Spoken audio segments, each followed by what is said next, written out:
কালি ক্ষোভিত হোৱাৰ বিশেষ একো পৰিৱেশ হোৱাই নাই।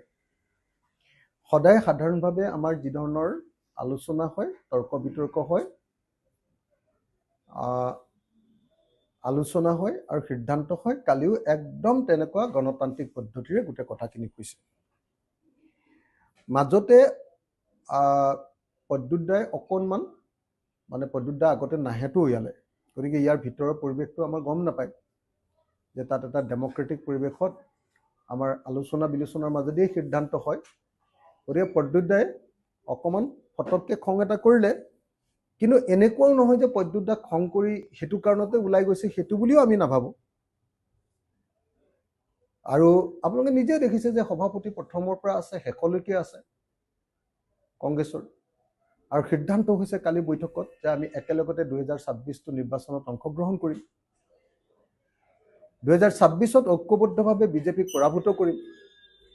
চবে কালি কৈ আছে যে সাম্প্ৰদায়িক আৰু ফেচিবাদী বিজেপিক যদি একেলগতে পৰাভূত নকৰোঁ তেতিয়াহ'লে অসমীয়াৰ ভৱিষ্যত নাই। আৰু একেলগে আমি পৰাভূত কৰিবৰ কাৰণে ঐক্যমঞ্চত কালি আকৌ কংগ্ৰেছ আঁতৰি গৈছিলে, কালি আকৌ ঐক্যমঞ্চত কালি একেলগে থকাৰ সিদ্ধান্ত হৈছে।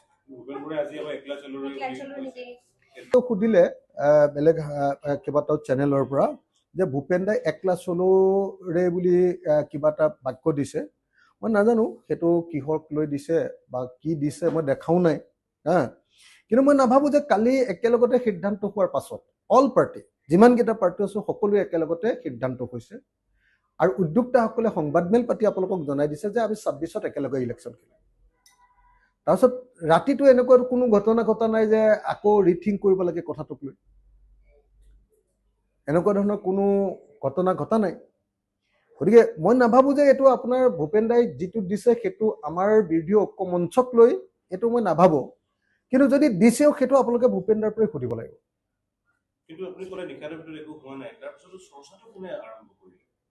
মানে কোনটো চৰ্চা? এই যে আপোনালোকৰ কালি কিবা কাজিয়া লাগিলে, একতাটো নাথাকিবগে। নাই, একতা নথকাৰ কোনো প্ৰশ্ন নাই। আমি ৰাইজৰ দলে একদম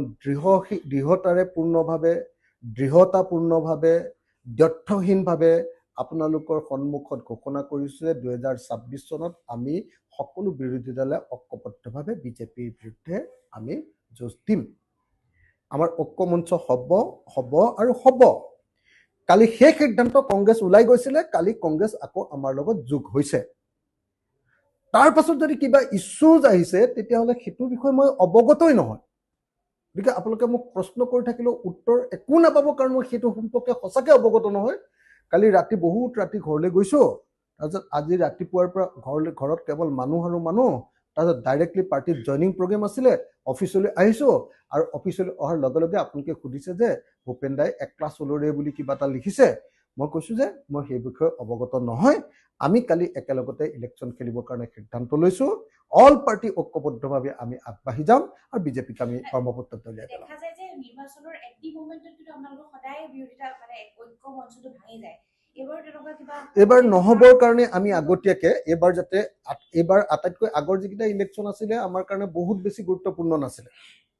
উপনিৰ্বাচন 3টা আছিলে, উপনিৰ্বাচন 2টা আছিলে, সেইকেইটা ধৰক আপোনাৰ ভাগি গ'লেও বাৰু এইটো চৰকাৰ বদলিৰ কথা নাছিলে। MP ইলেকশ্যনতো আমি একেলগতে আছিলো। এতিয়া বিধানসভা নিৰ্বাচনত আমি একেলগতে আছিলো কংগ্ৰেছৰ লগত। আমিতো ছেক্ৰিফাইচ কৰি আছিলো, হয়নে নহয়? বাকী পাৰ্টিয়ে ছেক্ৰিফাইচ কৰিব নোৱাৰা পৰিৱেশ এটা হৈছিলে কাৰণে আঁতৰ গৈছিলে, হয়নে নহয়? কিন্তু আমি ছেক্ৰিফাইচ কৰি একেলগতে আছিলো। আপোনালোকে নিজে চাওকচোন ৰাইজৰ দলে কিমান ছেক্ৰিফাইচ কৰিছে। প্ৰত্যেকটো ইলেকশ্যনতে আমি হ'ব দে আমাক নিদিয়ে যেতিয়া বাদ দিলো বুলি কৈ আহিছো। কিমান বিচাৰিমতো পাৰ্টিৰ ভিতৰত আলোচনা চলি আছে। আমি কোনকেইটাত জিকিব পাৰিম সেই সমষ্টিকেইটা বিচাৰিবৰ কাৰণে, তাৰ কাৰণে কাম কাজ চলি আছে। মই আপোনালোকক আৰু কেইদিনমানৰ পাছত মাৰ্চৰ 31 মাৰ্চৰ ভিতৰত ক'ব পাৰিম।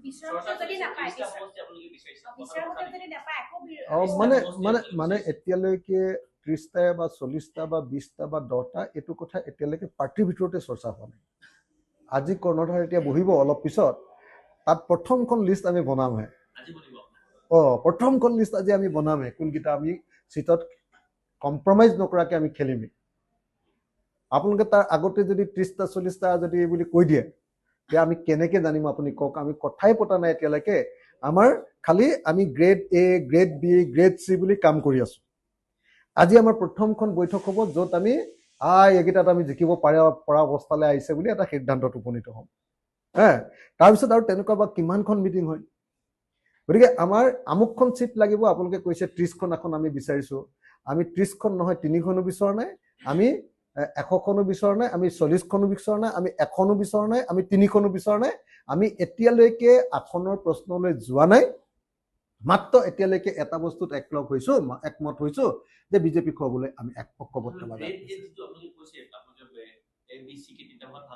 এইবিলাক কথা কৈ এনে খেলি মেলি লগোৱাৰ কি দৰকাৰ পৰিছে সেইটো আপোনালোকক মই এতিয়া নকওঁ আজি আমাৰ সেইটো ৰিভিউ হ'ব কোনোবাটো গ্ৰেড এ গ্ৰেড বিলৈ গুচি যাব কোনোবা গ্ৰেড বি গ্ৰেড এলৈ আহি যাব এইটোতো আপুনি ইভলিউচনাৰী ন কথাটো আমি জানেই যে কেতিয়াবা ভাল হৈ যাব কেতিয়াবা বেয়া হৈ যাব কিন্তু এটা কথা খাটাং মই এটা বস্তুত খাটাং হৈছোঁ যে ৰাইজৰ দল সঁচাকৈ এই মুহূৰ্তত জনগণৰ এটা অতি জনপ্ৰিয় দল উজনিত ৰাইজৰ দলৰ প্ৰতি মানুহৰ যি ব্যাপক সমৰ্থন লাভ কৰিছোঁ আমি মানে এটা ভাল স্বপ্ন দেখিবলৈ এতিয়া আৰম্ভ কৰিছোঁ